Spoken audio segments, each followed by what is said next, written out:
Good morning friends, KD classes में आप लोग का बहुत बहुत स्वागत है।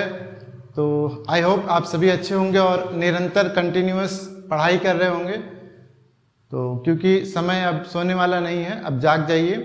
और दूसरी बात जो है कि ये आपका गोल्डन आवर चल रहा है। गोल्डन आवर अगर चिकित्सा के क्षेत्र में कहा जाए तो गोल्डन आवर हमेशा 1 घंटे का होता है। जैसे कार्डियक अरेस्ट किसी को हो जाए, अगर वो 1 घंटे में उसका हॉस्पिटल पहुंच जाए या उसका सीपीआर वगैरह की प्रोसेस हो जाए, cardiac pulmonary resuscitation, CPR means cardiac pulmonary resuscitation, तो उसकी जान बच सकती है। तो अब सोइए नहीं और जाग जाइए, अपनी पढ़ाई में लग जाइए, कंटिन्यूअस लर्निंग प्रोसेस करिए। मैं जग जाऊंगा, मैं ये कर दूंगा, मैं वो कर दूंगा, ठीक है, मैं दुनिया हिला सकता हूँ, बस कोई मुझे नींद से जगा दे, तो बस कोई मुझे नींद से जगा दे तो अब सोने का समय नहीं रहा। ठीक है, तो मुख्य सेविका ताबड़तोड़ क्लास में आज मेरे जो क्वेश्चन ले आया हूँ उसको आप देखिए, पढ़िए, सुनिए, समझिए, लिखिए, ठीक है, फिर याद करिए, इसमें स्मृतियों में बैठाइए। चलिए स्टार्ट करते हैं। पहला क्वेश्चन है, बाल दुर्व्यवहार कितने प्रकार के होते हैं। अगर ये क्वेश्चन पूछे कि बाल दुर्व्यवहार कितने प्रकार के होते हैं, तो दुर्व्यवहार मतलब जो गलत व्यवहार किया जाए वो उसको कहा जाता है दुर्व्यवहार। तो ये अगर 3 प्रकार के होते हैं। कितने प्रकार के? 3 प्रकार। इनके प्रकार अगर पूछा जाए केवल तो ये 3 प्रकार के होते हैं। और अगर नाम पूछा जाए तो देखिए, शारीरिक व्यवहार, भावात्मक व्यवहार और लैंगिक व्यवहार। ठीक है, शारीरिक व्यवहार मतलब उनको शारीरिक रूप से किसी तरह की प्रताड़ना मिलती तो वो शारीरिक व्यवहार हो गया। ठीक है, भावात्मक रूप से जो उनका अगर किसी प्रकार से अपमान होता है तो वो भावात्मक हो जाता है। और लैंगिक मतलब तो हम आप जानते ही हैं कि लड़कियों को या लड़कों के बीच जो अंतर रखा जाता है वो जो है कि उस तरह का व्यवहार होता है तो वो लैंगिक व्यवहार में कहलाता है। ठीक है, तो अगर पूछे कि बाल व्यवहार कितने प्रकार के होते हैं तो आप लिखेंगे 3।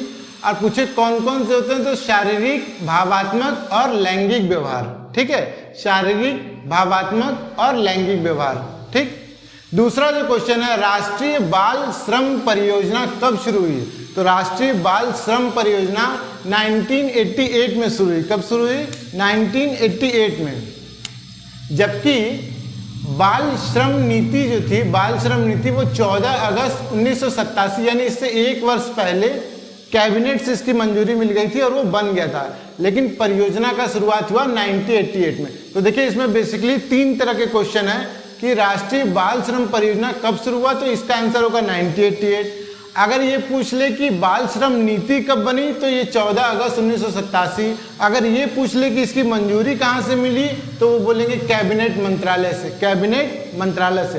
तो एक क्वेश्चन में आपके 3 आंसर हो गए। अब 3 क्वेश्चन को एग्जामिनर किस हिसाब से पूछता है ये आप अच्छे से पढ़े रहेंगे तो आपको पता रहेगा। ठीक है, तो ये 3 क्वेश्चन, क्योंकि परीक्षा का मतलब होता है पर इच्छा, दूसरे की इच्छा। चलिए नेक्स्ट क्वेश्चन, बचपन बचाओ आंदोलन। बचपन बचाओ आंदोलन की स्थापना, ये हमारे भारत में सबसे बड़ा आंदोलन हुआ था बच्चों को लेकर के, जो कि कैलाश सत्यार्थी ने किया था। इसमें भी देखिए 3 तरह के क्वेश्चन हैं। कैलाश सत्यार्थी ने बचपन बचाओ आंदोलन की शुरुआत की, जो भारत में सबसे बड़ी योजना के रूप में हुआ। और ये कब शुरू हुआ? 1980। तो अगर बचपन बचाओ आंदोलन की स्थापना किसने की तो कैलाश सत्यार्थी। बचपन बचाओ आंदोलन की शुरुआत कब से हुई तो 1980। ठीक है, इनको शांति के लिए नोबेल पुरस्कार भी मिला है।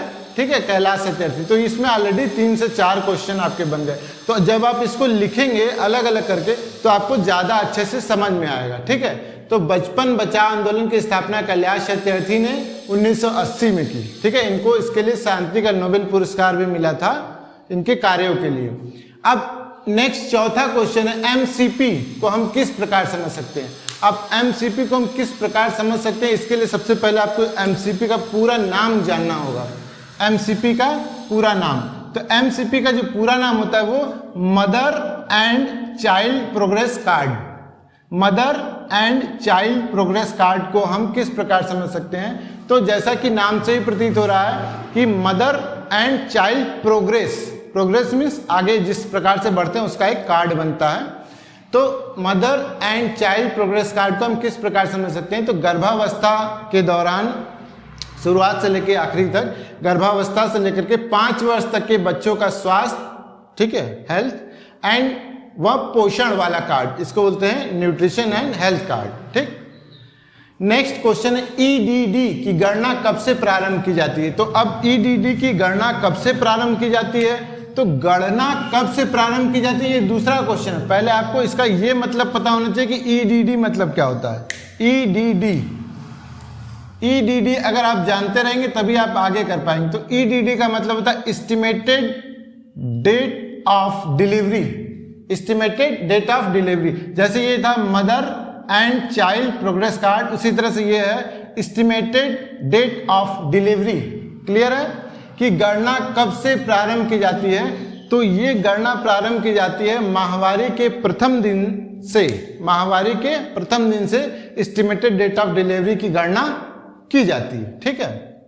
नेक्स्ट छठा क्वेश्चन है गर्भवती यानी प्रेग्नेंट महिला का चौथे व पांचवें मास में कितना वजन वृद्धि होता है। तो देखिए जब एक बार जाइगोट या एम्ब्रियो जब फॉर्मेशन करने लगता है तो शुरू में वो धीरे धीरे बढ़ता है, लेकिन जैसे ही उसकी स्टेज चौथे व पांचवें महीने में पहुंचती है वो उसका डेवलपमेंट काफी तेजी से होने लगता है। तो ये क्वेश्चन आप ध्यान से देखिएगा और इसको लिख लीजिएगा। गर्भवती यानी प्रेग्नेंट महिला का चौथे व पांचवें महीने से कितना वजन वृद्धि होता है, तो 1.5 किलो पर मंथ ग्रोथ करता है, ये वृद्धि करता है। 1.5 किलो हर महीने लगभग वजन बढ़ता है, चौथे से स्टार्ट हो जाता है। इसको ध्यान से लिखिएगा। सातवां क्वेश्चन है साधारण महिला के लिए प्रतिदिन ऊर्जा की मात्रा। एक साधारण महिला के लिए प्रतिदिन ऊर्जा की मात्रा अगर पूछा जाए तो ये 1660 किलो कैलोरी होता है, ठीक है। पुरुषों की अपेक्षा महिलाओं को ज्यादा कैलोरी की जरूरत होती है। तो अगर पूछा जाए कि साधारण महिला के लिए प्रतिदिन ऊर्जा की मात्रा तो 1660 किलो कैलोरी। लेकिन अगर यदि पूछा जाए कि प्रेग्नेंट महिलाओं को एक साधारण महिला से कितनी ज्यादा ऊर्जा की जरूरत पड़ती है, तो आप बताएंगे 350 किलो कैलोरी ज्यादा, ठीक है। 350 किलो कैलोरी ज्यादा की जरूरत होती है। यानी इतना तो साधारण महिला के लिए होती है, लेकिन इतना आपका प्रेग्नेंट महिलाओं को ज्यादा किलो कैलोरी की जरूरत पड़ती है, ठीक है। तो ये 7 क्वेश्चन हो गए। बेसिकली ये 7 का ये आपके 14 से 20 क्वेश्चन हो जाएंगे अगर आप इसको अलग अलग तरीके से लिखेंगे। नेक्स्ट जो 8वां क्वेश्चन है जो मैं पर डे ले आता हूं, कुछ ऐसे पूरे नाम जो आपको किताब में एक जगह नहीं मिलेंगे तो वो मैं बताते रहता हूं। पूरा नाम बताइए। तो BMD पहला इसमें है BMD।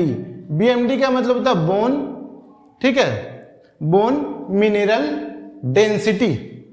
बेसिकली होता क्या है जिसको ऑस्टियोपोरोसिस हो जाता है, यानी कैल्शियम का क्षरण जब होने लगता है, क्योंकि हमारी हड्डियां जो होती हैं वो कैल्शियम से बनी होती हैं, तो कैल्शियम का क्षरण को ऑस्टियोपोरोसिस बोलते हैं, ठीक।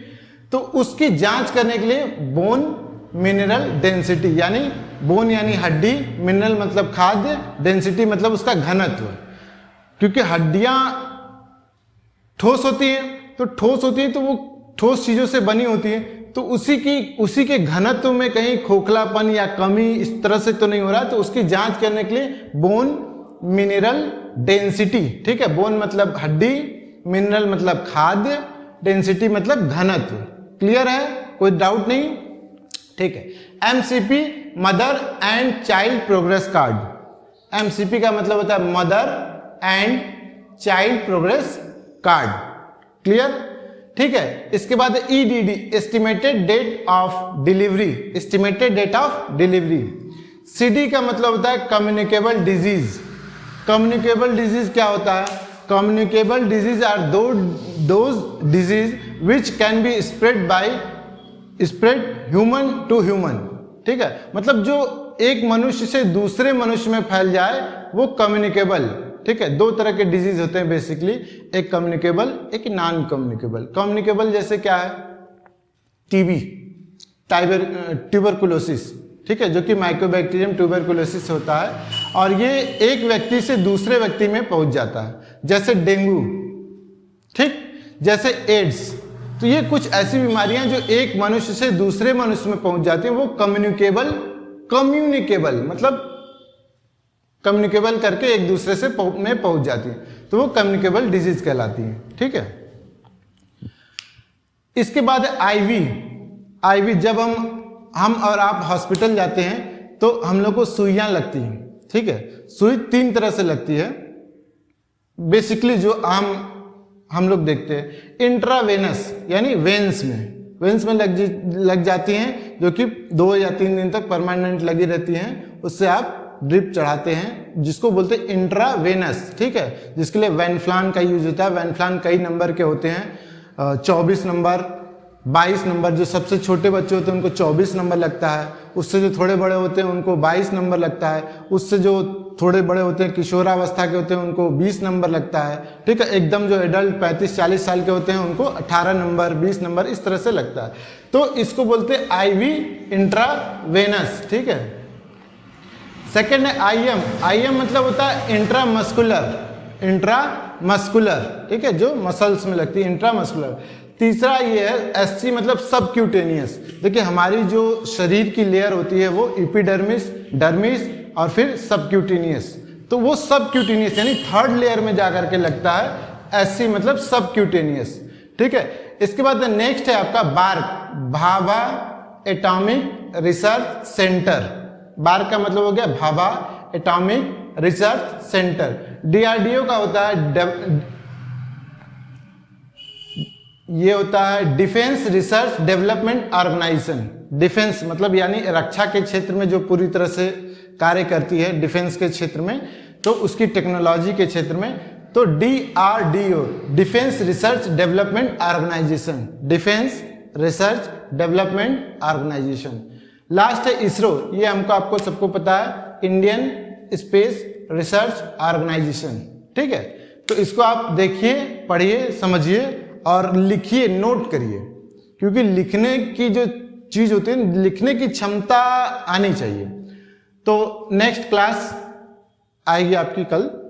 तो अगर ये मेरा क्लास आपको अच्छा लगा हो तो मेरे वीडियो को लाइक करिए, शेयर करिए, सब्सक्राइब करिए और पढ़ाई करिए, ठीक है। Thank you class.